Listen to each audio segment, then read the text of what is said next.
उसको मुअत्तल कर दो और अपने मजहब और मसलक को यतीम कर दो और मफाद परस्तों को ऊपर लेकर आओ जो आपके मजहब और मसलक को तबाह कर दे।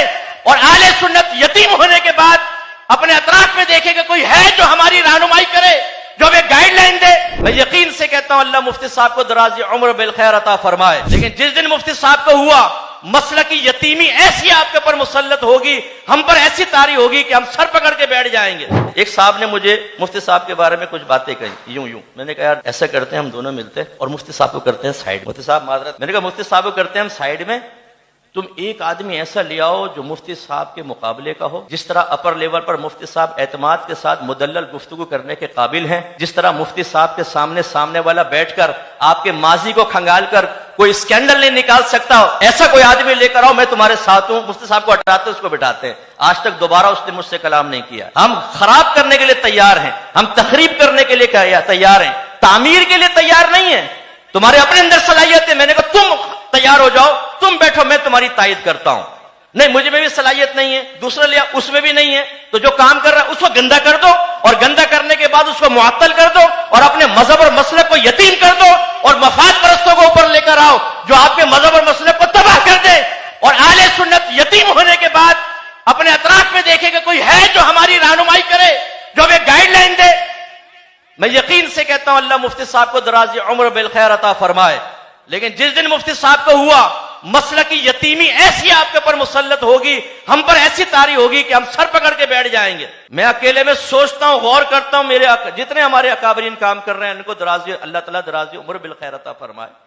अकेले मुफ्ती साहब तो नहीं कर रहे, और भी कर रहे हैं, लेकिन जो खुसूसियात जो अल्लाह तबारक व तआला ने एक अरसे तक आपको तबलीग दीन और दीन के काम की तौफीक देकर तजर्बात और मुशाहदात और जो सलाहियत थी, गॉड गिफ्टेड चीजें थी, अपनी मेहनत से सलाहियतें उबारी, उसके जवाब में जो मकाम व मर्तबा अल्लाह ने अता फरमाया, मैं नहीं देखता कि ऐसा अब किसी और के पास है।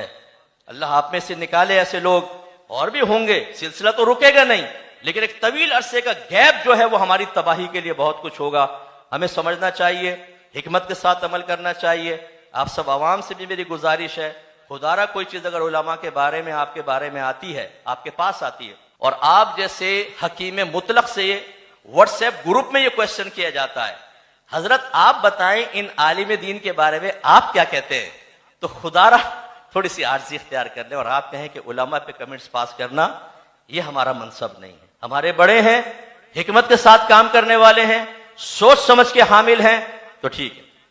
मैंने कुछ ऐसे लोगों को कहा, मैंने कहा आओ चले मुफ्ती साहब के पास चलते हैं, बैठ के मुफ्ती साहब से बात करते हैं बात उमूर के अंदर। मुफ्ती साहब के सामने बैठना कोई आसान बात है, और यकीनन हर एक को जवाब दे भी नहीं है आदमी कि मुफ्ती साहब हर एक के सामने बैठे। लेकिन अगर कोई अपने तशफ़ी चाहता है, कोई चाहता है कि जरा हिकमत समझे, तो चले, आने में हरज भी नहीं है, क्वेश्चन करें। लेकिन यह तरीकाकार बिल्कुल गलत है कि आप साहिब मामला को पीछे कर दें और अज खुद ऐसे प्लेटफॉर्म्स इख्तियार कर लें जिसमें तामीर के बजाय तखरीब हो। अल्लाह ताला जो कुछ मैंने कहा मुझ पर भी अमल पैरा होने की तौफीक अता फरमाए और आप सब भी इस पर गौर व तफक्कुर करें।